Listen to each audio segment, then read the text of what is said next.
कस जग वालों से, हम मेहनत कस जग वालों से जब अपना हिस्सा मांगेंगे, एक खेत नहीं एक गांव नहीं हम सारी दुनिया मांगेंगे। हम मेहनत कस जग वालों से जब अपना हिस्सा मांगेंगे, एक खेत नहीं एक गांव नहीं हम सारी दुनिया मांगेंगे। यहाँ पर्वत पर्वत हीरे हैं, यहाँ सागर सागर मोती हैं, ये सारा माल हमारा है, हम सारा खजाना मांगेंगे। हम मेहनत कस जग वालों से जब अपना हिस्सा मांगेंगे, एक शहर नहीं एक गांव नहीं हम सारी दुनिया मांगेंगे। ये सारी दुनिया मेहनत कस लोगों ने, कमेरा लोगों ने, मजदूर किसान लोगों ने रहने के योग्य बनाई है, सुंदर बनाई है, भव्य बनाई है। चाहे वो सड़कें हों, इमारतें हों, स्कूल कॉलेज हो या कुछ और, ये सब किसकी मेहनत से बना है? हमारी मेहनत से, किसानों मजदूरों की मेहनत से। और दुनिया में और सर्वाधिक भारत के अंदर अगर किसी का शोषण होता है, किसी के साथ सबसे ज्यादा अन्याय होता है तो किसान और मजदूरों के साथ में, कमेरा वर्ग के लोगों के साथ में, हरबाओं चरवाओं पशुपालकों के साथ में, उन लोगों के साथ में जो देश की व्यवस्था को चलाते हैं, उन लोगों के साथ में जिनसे देश बना है। देश कागज के टुकड़े पर खींची गई कलम से, लकीरों से देश नहीं बनता है कि सीमाओं से देश बन जाए। एक देश तब देश कहा जाता है जब उसमें लोग हों, उस देश की जनता हो। ये मकान है, घर है, इसमें जब तक आप रह रहे हैं तब तक ये घर है, और जैसे ही इसको आपने खाली कर दिया, इसमें रहने वाले लोग इसमें रहना बंद कर दिए, तो ये मकान तो रहेगा लेकिन घर नहीं रहेगा। घर में और मकान में बहुत बड़ा अंतर होता है। ये हमारे बड़े बुजुर्ग और समझदार नौजवान जानते होंगे। बाबू जगदेव प्रसाद कुशवाहा ने कहा था कि 100 में 90 शोषित है, 90 भाग हमारा है, धन धरती और राजपाट में 90 भाग हमारा है। हम थोड़ा पीछे से शुरुआत करेंगे ताकि आपको ये पता चले कि शोषण की जड़ कहां पर है और अन्याय हो कैसे रहा है। हमारे जो लोग हैं, किसान समाज की वो जातियां जो थोड़ी सी मजबूत हैं, अहिर जात गुजर कुर्मी वगैरह, इनको शोषण सिर्फ वो समझ में आता है जब कोई लठ मार के इनका सर फाड़ दे। ये शोषण नहीं होता है। शोषण का रूप इससे भी भयानक है। वो आपके बच्चों के मुंह से निवाला छीन रहे हैं और आपको उफ भी नहीं करने दे रहे हैं। उन्होंने आपकी संपत्ति को छीन लिया, जमीनों को छीन लिया, आपके सारे हक अधिकार को छीन लिया, लेकिन आपको पता भी नहीं चला। कैसे छीन लिया? साजिश करके, षड्यंत्र करके, क्योंकि लड़कर के तो वो नहीं छीन सकते। आप सोचिएगा, जो जातिवार जनगणना का सवाल यहां उठाया जा रहा है, जातिवार जनगणना ये आज की मांग नहीं है, ये कोई नई मांग नहीं है, कोई ऐसा विषय नहीं जिसको हम लोग अभी लेकर आए कहीं से उठा करके अपने मन से गुब्बार फूटा और चल दिए। ऐसा नहीं है। जाति जनगणना 1882 से देश के अंदर हो रही है, जब देश गुलाम था, ब्रिटिश हुकूमत थी। अंग्रेजों को जब लगा कि इस देश में एक बहुसंख्यक आबादी के साथ कुछ अन्याय हो रहा है, लेकिन वो अन्याय क्या है यह समझने के लिए उन्होंने जाति जनगणना करवाई। जब जाति जनगणना करवाई तो उन्हें पता चला कि देश में जो 90% जिनकी आबादी है, उन लोगों को व्यवस्था से बाहर रखा गया, और महज जिनकी आबादी 10% भी नहीं है, उन लोगों ने देश के सारे संसाधनों पर, सारी व्यवस्था पर, सत्ता पर, राजनीतिक सत्ता पर, धार्मिक सत्ता पर, जमीनों पर, संपत्ति पर अवैध रूप से कब्जा कर रखा है। क्या धर्म की व्यवस्था के अनुसार धर्म व्यवस्था ये नहीं कहती कि ब्राह्मण को शिक्षा लेने का अधिकार है और धर्म पूजा पाठ कराने का सिर्फ उसी को अधिकार है? क्या वर्ण व्यवस्था ये नहीं कहती कि राजपाठ करने का अधिकार सिर्फ क्षत्रियों का है? क्या वर्ण व्यवस्था ये नहीं कहती कि व्यवसाय का अधिकार सिर्फ बनियों के पास है? तो फिर इनसे इतर जो जातियां हैं जिनकी आबादी 90% है, उनके पास क्या है? आप बेशक अपने आप को छत्री में गिन सकते हैं, लेकिन जो वर्तमान वर्ण व्यवस्था है धर्म ग्रंथों के आधार पर, मन स्मृति के आधार पर जिसका संचालन है, वो आपको छत्री नहीं मानती है। यह सच है कि वास्तविक जो योद्धा थे, जो मार्शल कौमें थी, वो हम ही हैं, लेकिन आज नहीं। आज जिनको छत्री बोला जाता है, असल में वो फर्जी वाले लोग हैं, और जो असली वाले हैं उनको छत्रियों में नहीं गिना जाता है। इसलिए आप छत्री खुद को कहना और समझना जो भूल कर रहे हैं, इसको बंद करेंगे तब खेल समझ पाएंगे। आप सोचिएगा, जब अंग्रेजों ने गिनती की तो उनको जब ये खेल समझ में आया, फिर उन्होंने ये कहा कि हम देश के उन 90% लोगों को उनका अधिकार देंगे, उनको शिक्षा में अधिकार देंगे, उनके लिए शिक्षा के दरवाजे खोलेंगे, उनको नौकरियों में अधिकार देंगे, उनको सेना में भर्ती करेंगे। आखिर इतने लंबे समय तक देश गुलाम क्यों रहा? कोई बता सकता है इस बात को? देश की गुलामी के पीछे का कारण क्या है?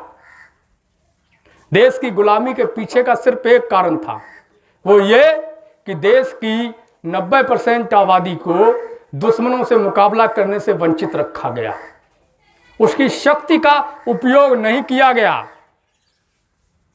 सिर्फ कथित छत्री जो घूम रहा है, आज भी जगह जगह बोर्ड लगा रहा है फर्जी, सिर्फ वही लड़ने का अधिकारी था, वही हथियार रख सकता था, बाकी किसी भी कौम को लड़ने का अधिकार नहीं था। तो देश गुलाम हुआ है, उसका पहला कारण ये था।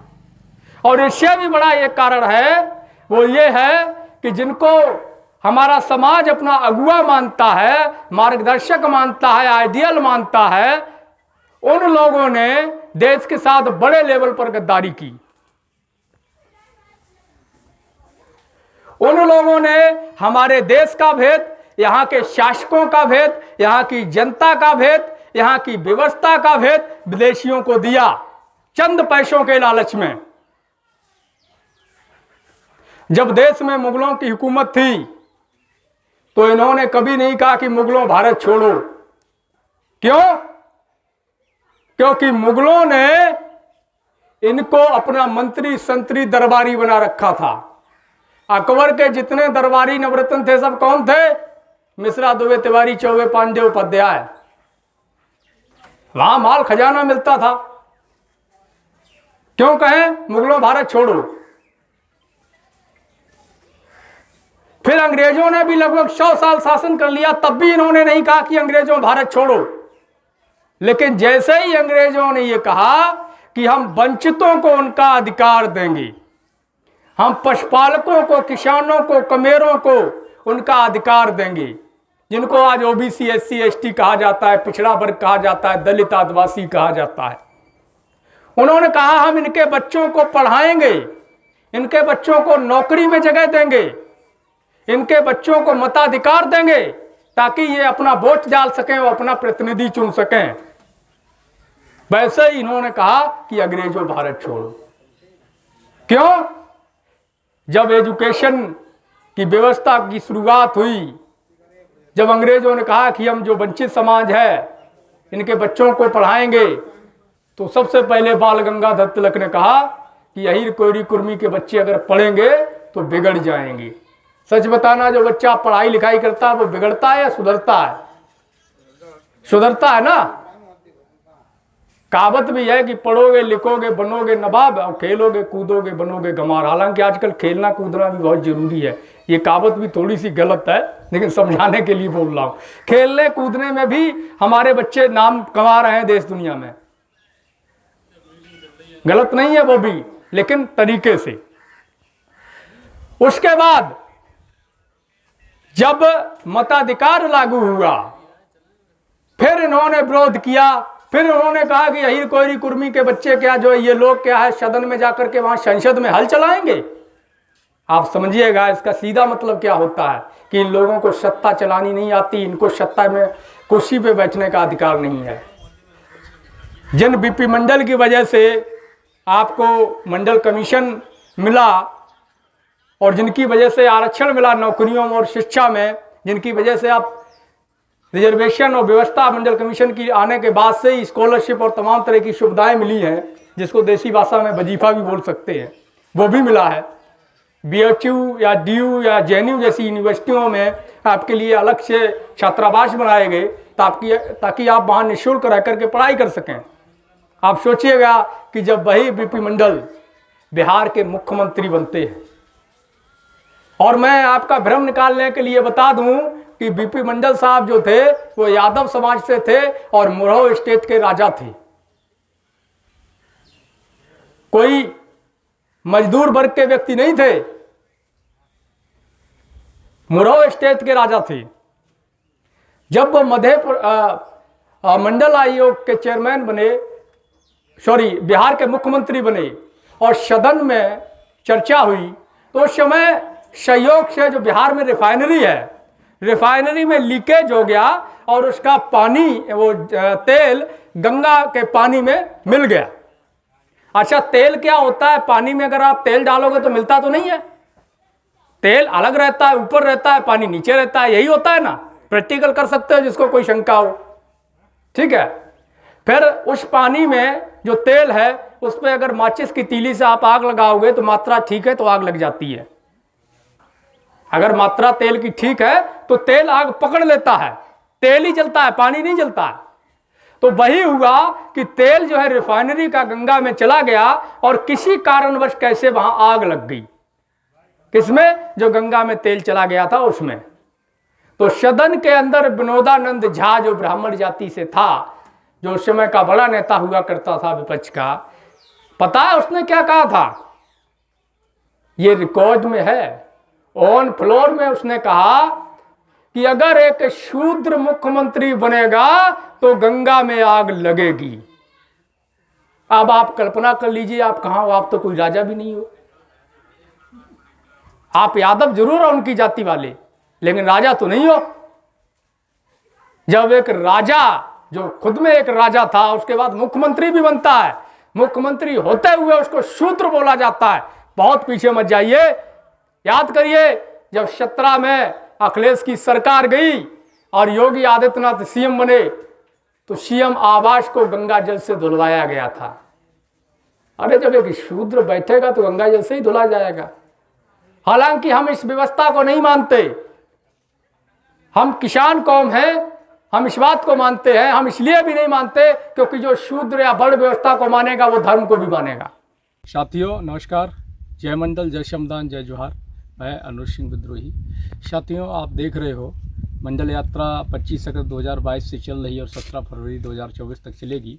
जातिवार जनगणना को लेकर, मंडल कमीशन की सिफारिशों को लागू करवाने को लेकर, जनसंख्या के अनुपात में आरक्षण की मांग को लेकर के, और 17 फरवरी 2024 से स्थायी आंदोलन की शुरुआत होगी। दोस्तों इस यात्रा के जरिए आंदोलन का निर्माण करने के लिए हमें आपके साथ की ज़रूरत है और सहयोग की ज़रूरत है। आप सभी से अपील है कि आप सभी इस यात्रा को चलाने के लिए आर्थिक सहयोग करें, यात्रा के जो वीडियोज़ हैं उनको अधिक से अधिक शेयर करें और हमारे इस यूट्यूब चैनल को सब्सक्राइब कर लें, बेल आइकन को प्रेस करें ताकि आपको नोटिफिकेशन मिलता रहे और अधिक से अधिक लोगों तक इस सूचना को पहुंचाएं। अपना कोई मीडिया नहीं है, अपना कोई तंत्र नहीं है, हम लोगों को अपनी लड़ाई, अपनी सूचनाएं खुद ही प्रसारित करनी, खुद ही लड़ाई को खड़ा करना। शुक्रिया। जय मंडल, जय श्रमदान।